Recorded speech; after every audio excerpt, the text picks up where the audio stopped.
दिन का आगाज ग़िज़ाइयत से भरपूर नाश्ते के साथ हुसैनी तलबीना, जो बना हुआ है 100% प्योर इंग्रेडिएंट के साथ, जिसमें किसी भी आर्टिफिशियल फ्लेवर का यूज नहीं किया गया है। अपने शहर में एजेंसी हासिल करने के लिए आज इस नंबर पर राब्ता करें। बिस्मिल्लाहिर्रहमानिर्रहीम।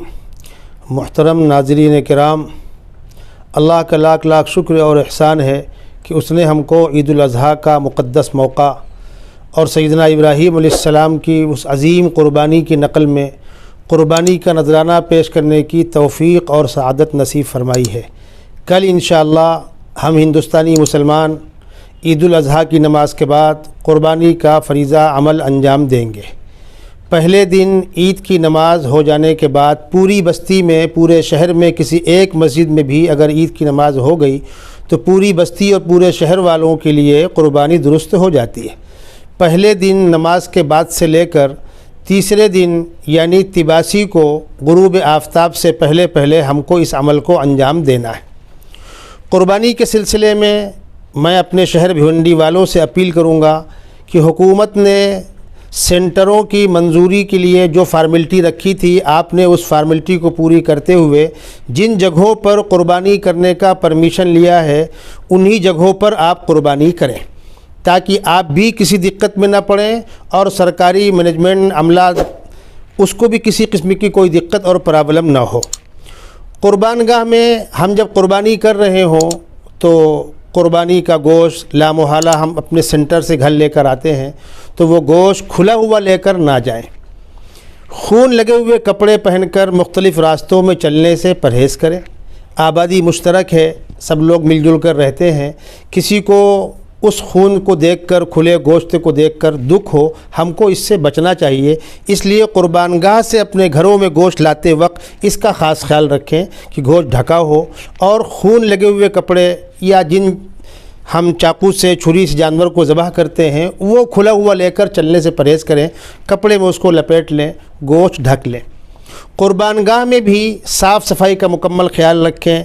पानी मारकर, खून बहाकर जो पाउडर वगैरह डाला जाएगा वो डाल करके, और वो जो कचरा होता है उसका आलाइश होती है वो कारपोरेशन ने जो निज़ाम बनाया होगा उस जगह पर जाकर डालें। गाड़ी हो, डब्बा हो वगैरह वगैरह, वो रोड पर दाएं बाएं फेंक न दें। और गोश्त साफ़ करते वक्त गोश्त का कचरा वगैरह जो है वो भी थैली में रखकर कारपोरेशन के रखे हुए डब्बों में हम डालें, ताकि वो कचरा उड़ जाए। एक आध दिन के बाद वो चीज़ सड़ाइन मारती है, बास मारती है, उससे हमको भी तकलीफ़ होती है और हर इंसान को तकलीफ़ हो सकती है। इस चीज़ से हम बचें। क़ुरबानी की इस खुशी के मौके पर हम गोश्त कच्चा पकाकर अपने साथ गरीबों को दें, बुलाकर घरों में खिलाएं या ज़रूरतमंदों तक पहुंचा कर दे दें। कारीगर लोगों के लिए कारखानों में सिगड़ी वगैरह रख दी जाएं, बेचारे अपना भून कर खा लेंगे। हम और आप अपने बाल बच्चों में खुशी मना रहे हैं, उनका भी दिल है, उनको भी घर की याद आती होगी, तो खुशी में उनको भी शामिल करें। क़ुरबानी के गोश्त में आप मुसलमानों को भी और गैर मुस्लिम भाइयों को भी शामिल कर सकते हैं। कोई अगर घर पे आता है तो उसको पका कर खिला भी सकते हैं, किसी के पास आप पहुंचा कर बतौर तोहफ़े के दे भी सकते हैं। ये मेरी चंद दरख्वास्तें थी आपसे, इसका ख़ास ख्याल रखें। और क़ुरबानी का जानवर ज़बह करते वक्त या उसके 4 टुकड़े होते वक्त बाज़ नौजवान उसकी क्लिप बना लेते हैं, दोस्तों को भेजते हैं, मेरा जानवर इतना सेहतमंद है, इतना मोटा है, इतना वज़न का उसमें गोश्त था। इन चीज़ों से मुकम्मल परहेज़ करें, वरना आइंदा आपको इसका नुकसान हो सकता है। क़ुरबानी के जानवर के ज़बह करते वक्त 4 टुकड़े होते वक्त उसकी क्लिप बनाकर उसको फारवर्ड करने से मुकम्मल परहेज़ करें।